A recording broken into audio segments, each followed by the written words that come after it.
Welcome to the Daily Coffee Pro, friends. For today's episode of the podcast, we are encouraging you to head to our show notes and help support the Rural Bushfire Service in Australia and help them fight the bushfires that are going crazy in Australia as we speak. We're still a couple months away from the end of the bushfire season, and as we said, we will be using the first quarter of this year to promote helping the Rural Bushfire Service and the wildlife associations in Australia to help with the situation that's going on over there. Also, if you're going to be at Coffee Fest in New York or you're going to be in New York in March, I am running a full day leadership workshop that I'm very proud of the content for this. It's going to be fantastic. If you're going to be there or are looking for a leadership workshop that's going to change the way that you look at leadership and culture building in your workplace, either head to our website, mapitforward.org/events and check out some details there, and that will lead you to the Coffee Fest website, which is coffeefest.com/leadership, and you can get some insight into this full day workshop. If you're looking at getting an edge, honestly, this is going to be fantastic for you. Today on the Daily Coffee Pro, this is episode 4 of a 5-part series on coffee consulting. And today we're talking about how much you should charge as a coffee consultant.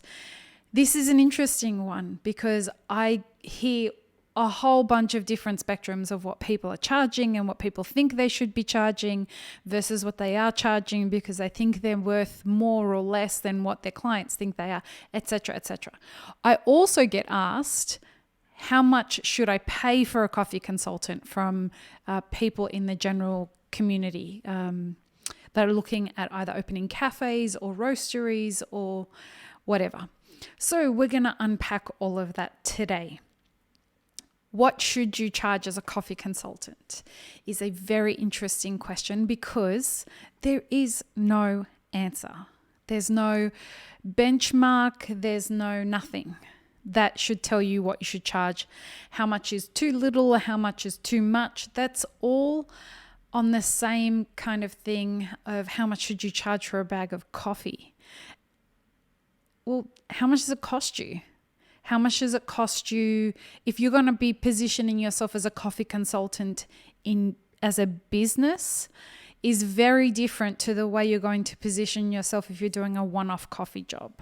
Now, look, if you're doing a one-off, never to be repeated before job as a coffee consultant, I would first of all direct you to our blog. There's a post that's going up either today or tomorrow, most likely today, about should I become a coffee consultant? I would encourage you to read that.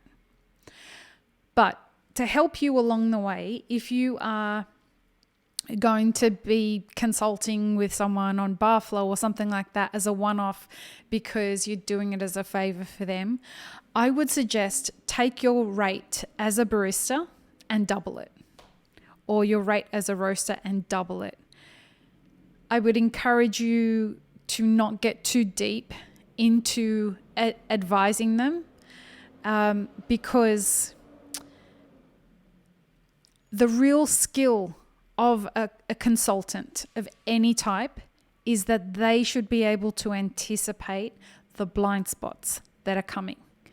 And so if you're going to be consulting on something like Barflow, and I've spoken about this earlier on in this series, simply having been exposed to 1 or 2 cafe Barflows isn't enough for you to anticipate all the potentials of what's to come as a business grows. So the short answer there is if you're just doing a one-off job, I would recommend take your barista rate, double it, and go that way. What I want to talk more about is people who are looking at becoming consultants in the coffee space as a profession. Now, how do you determine what your wage is? And as I was saying before, how much does it cost you to be a coffee consultant? So if this is your full-time job, you need to figure out what your wage is going to be based on what it's going to cost you to live. And the short answer is how much you should be charging is the most that people will be willing to pay for you. And in the beginning, that will start much lower than where it will get to if you can continue to prove that you are of great value to businesses. Once you've built up a reputation as being someone that is incredibly helpful to the people whose businesses they assist with, and that your clients were able to get a lot of value out of what you were doing, your value will increase over time. It will hit a ceiling, but it will increase. And so let's say you start off somewhere around the $20 an hour mark here in the US. If you're in Australia or in places where wages are much higher for baristas, you could start off around the $50 per hour mark. And you'll probably stay there for a couple of years. But let's say at $20 an hour or even $40 an hour here in the US, $50 an hour in Australia, people know that you're not going to solve all their business problems. Like if they're looking for somebody who is going to be able to really solve a lot of deep-seated business problems they're going to have, they're looking at paying somewhere in the order of $200 to $400 an hour. Okay, that's a fully fledged business consultant or business roasting consultant or whatever. You, however, if you're starting out somewhere around the $30 to $50 an hour mark, and be open and transparent with potential clients. They will understand if you're charging those rates that you don't quite have consulting experience. And the reason this is important is because you will be able to manage their expectations. That's the term I'm looking for. Your price is an indicator that sets expectations for your clients. So if you're charging $200 an hour, $400 an hour,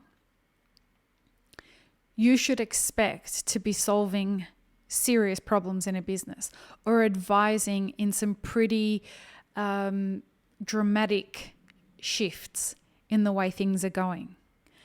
However, if you're consulting at $40 or $50 an hour, someone's going to understand that this is not going to be utterly life-changing to their business. This is someone who's going to be able to advise on brewing techniques and or basic roasting workflow, that kind of a thing.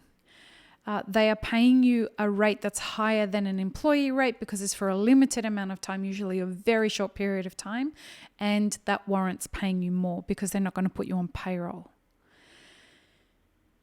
The value of a consultant is determined by how much trouble they can keep a client out of by anticipating things that could go wrong. Knowing those blind spots, and we call them blind spots, knowing those blind spots only comes from experience. And the rate that you charge will adequately reflect the amount of experience that you have and therefore your ability to anticipate what could go wrong.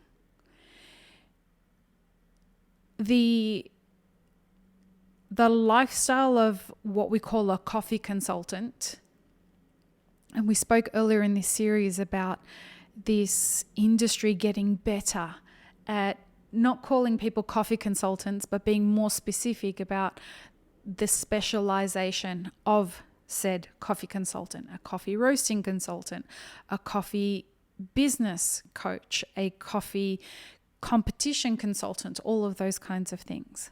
But the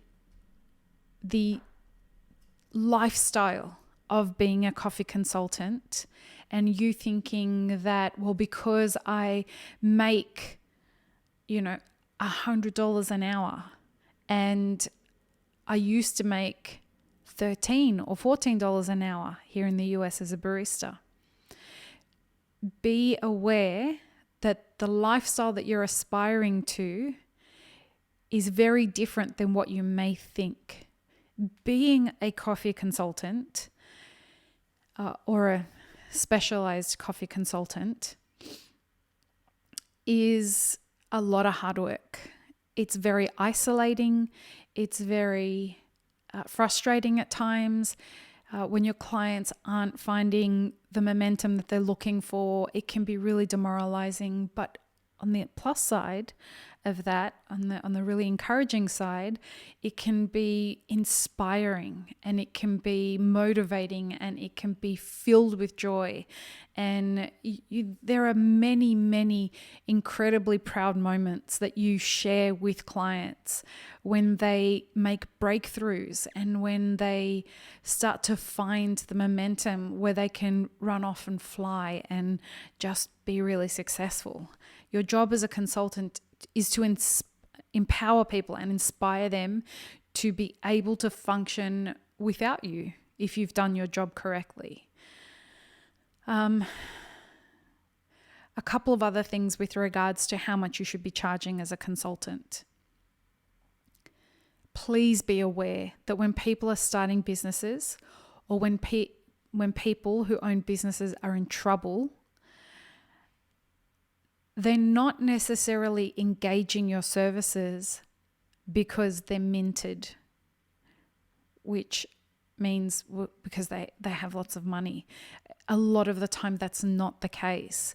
They are coming to you as a last-ditch effort to salvage things before they go bankrupt, before they have to close their business. Other times it's businesses that are opening that are being opened by people who have never opened businesses before or never worked in the coffee industry before, and they're counting on you with the limited resources that they have to help them make this business successful. That's a huge responsibility. It's not one of those things where you can just take someone's money, give them the information that you think they need, and then fuck off. That's not what a great coffee consultant does. It's not what a great industry professional should be doing. Your success is only as good as your client's success. And so being very clear about what you can deliver and what the rate includes. So if you're going to say that you're going to charge someone $100 an hour, tell them what that means. $100 an hour means it starts at this time or it ends at that time, or $100 an hour means this is a session, it's for an hour, but if we go half an hour over, that's fine. If it's a monthly rate, be very clear on what that includes. And give them a written invoice, please, and make sure that those things are stated in the invoice. It is appropriate to give an invoice before you start and engage the service. When I do this with clients, I call it a letter of engagement, and it stipulates everything that we're going to be doing. Usually just in an email, it outlines the rate, what they can expect from me, what I expect from them, how we will be communicating. So I communicate with my clients through Dropbox papers, and we use that as a way to put in extra resources and extra documents and photos and examples and links and all that kind of stuff. But everything is stipulated in the letter of engagement. And bear in mind, guys, like this is all outside of the time that you are billing for per se. So with my monthly coaching clients, we have a focus on what we're going to be dealing with in every session.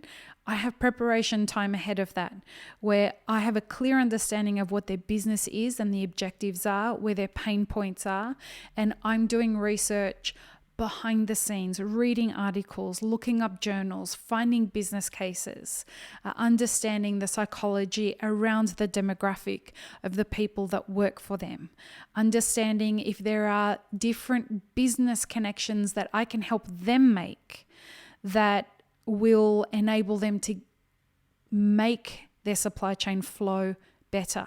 Are there business contacts I can continue to introduce them to?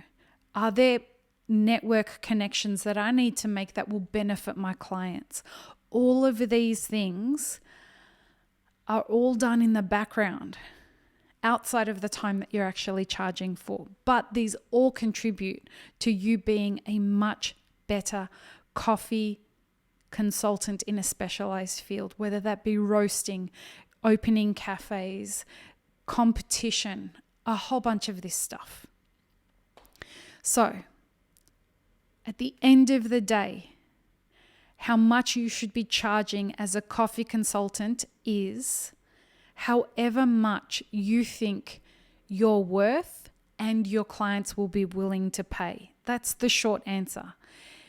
Don't sell yourself short, but don't overcharge. Make sure that you are over-delivering on what the expectations are.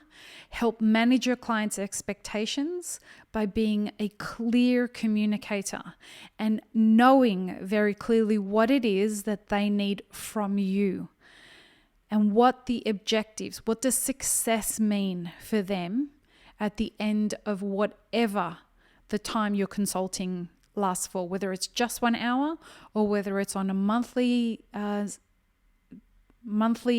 session, or there are some people who get hired in blocks of 3 months. So at the end of 3 months, what does success look like? And if you can nail that, you will be worth your weight in gold as a consultant. Peace, love, and peanut butter, friends. I hope that's been really helpful. Have an amazing rest of your day.